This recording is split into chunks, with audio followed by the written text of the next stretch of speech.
Oke, Assalamualaikum warahmatullahi wabarakatuh.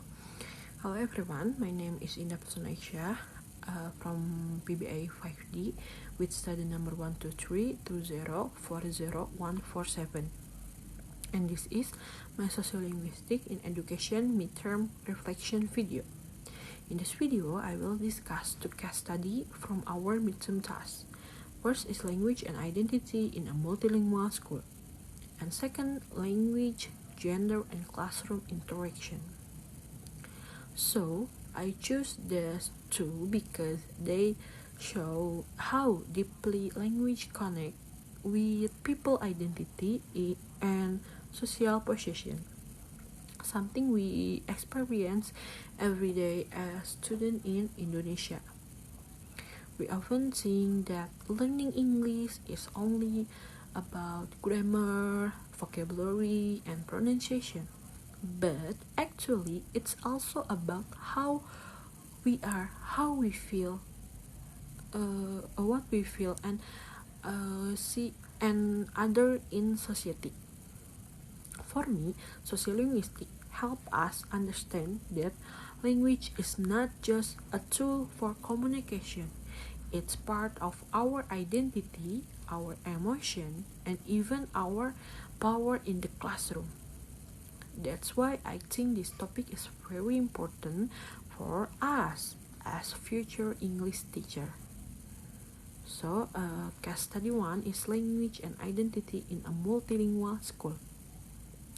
Let's start with the first case. It happens in a senior high school in West Java. The school has students from different ethnic backgrounds, like Sundanese, Javanese, Batak, Minang, and every week they have something called English Day.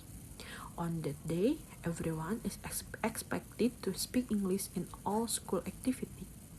Some students love it. They feel confident and proud to show their English skill. But some others feel awkward, shy, or even embarrassed.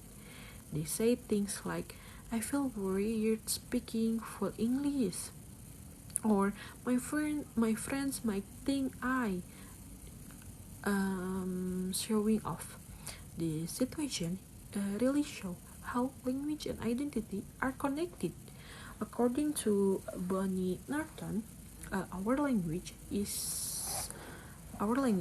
use is shaped by our social identity and how we see ourselves in a community. When students speak English, it's not just about communication. It's also about expressing who they are and where they belong.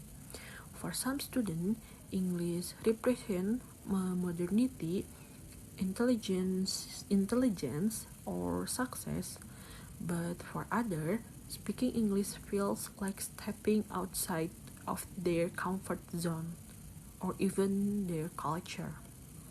This shows that there are ideology about language, belief about which language are more valuable or prestigious in Indonesia. English is often seen as the language of educated or elite people.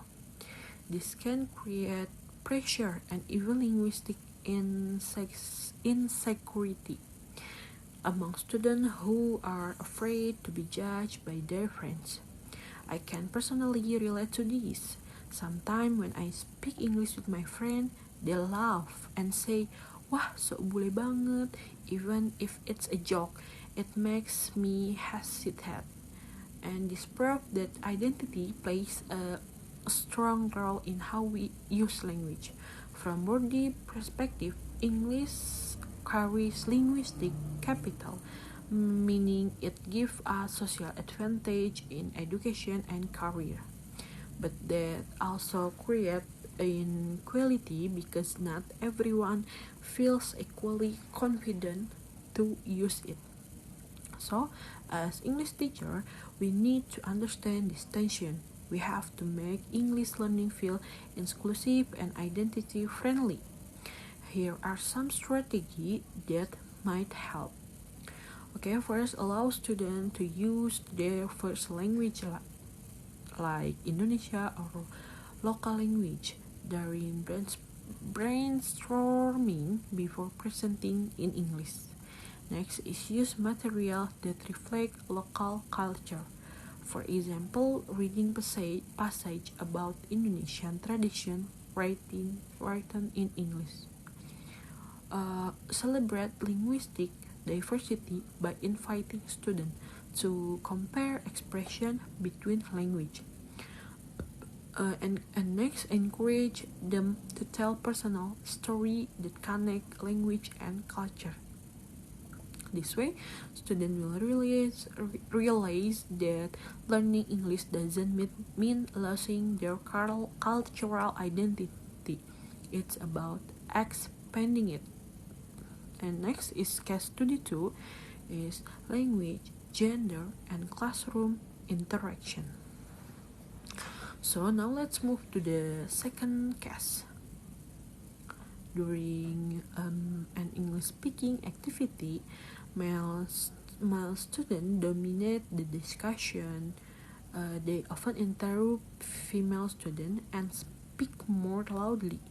The girls, on the other hand, stay quiet or speak softly, sometimes switching to Indonesia or Sundanese.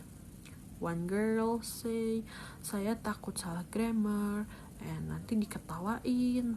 This may seem like a small classroom behavior, but it actually represents a big sociolinguistic issue: language and gender. According to Robin Lakoff, men and women often use language differently because of social expectation. Men are expected to be assertive, while women are expected to be polite or careful. In this classroom, we can see that clearly. Male students take more turns, while female students avoid mistakes. But this isn't just about individual behavior, it's about power. And the classroom has its own discourse structure where some voices dominate and others are silent. And Holmes and Sutherland explain that gendered communication style often appear because of cultural norms, not because girls are less capable, but because they're taught to be more quotation. This is where teachers need to be aware. If we don't not teach these patterns, we might unintentionally allow inequality to continue. To create a gender-fair classroom, teacher can do several things. First is establish clear speaking rules. For example, every group member must share at least one idea before discussion ends.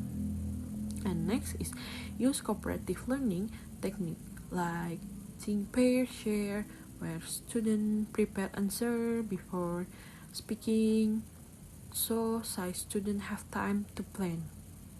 And next is praise effort, not perfection. Focus on idea, not grammar mistake. Rotate leadership roles give both male and female students a chance to lead discussion. Next is raise awareness. Talk about gender stereotypes and how they affect communication. And when students feel respected and supported, everyone participates more. Language learning becomes not only fair but also more effective. And I think this case reminds us that English teacher should not just be language instructor. We must also be facilitator of equality and confidence. After analyzing both cases, I learned something very valuable. Language learning is deeply social. It's not only about grammar or vocabulary, but about how people feel, how they see themselves, and how they are seen by others. From Gatsby, I learned that student relationship with English is connected to their sense of identity. Some students may resist English because they feel it doesn't represent who they are.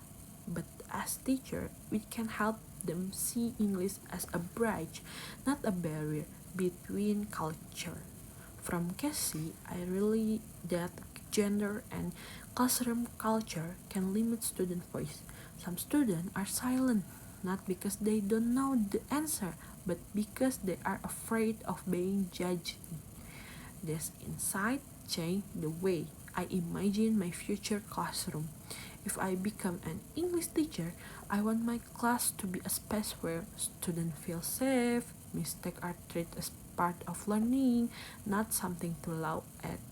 Every student, regardless of gender or background, gets the same chance to speak. I will also integrate social linguistic awareness into my teaching. For example, when I teach speaking, I can include short reflection like how did you feel using English today? Did you feel more confident or more shy? Why? This helps students become aware how language connect to emotion and identity.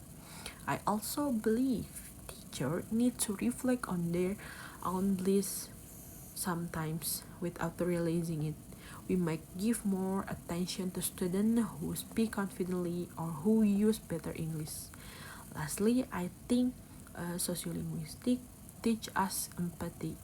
It reminds us that every student brings a unique story, language, and culture. As teachers, we should honor that diversity because it what makes Indonesian classroom so rich and meaningful.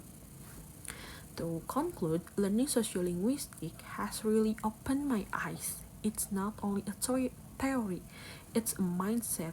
It teaches us to see language as a living reflection of people identity, gender, and culture. As future English teacher, we have the power to shape a classroom where all language, identity, and voice are respected. Because in the end, the goal of language learning is not only to speak English fluently, but to communicate with understanding and respect. Thank you for watching. Thank you. Wassalamualaikum warahmatullahi wabarakatuh.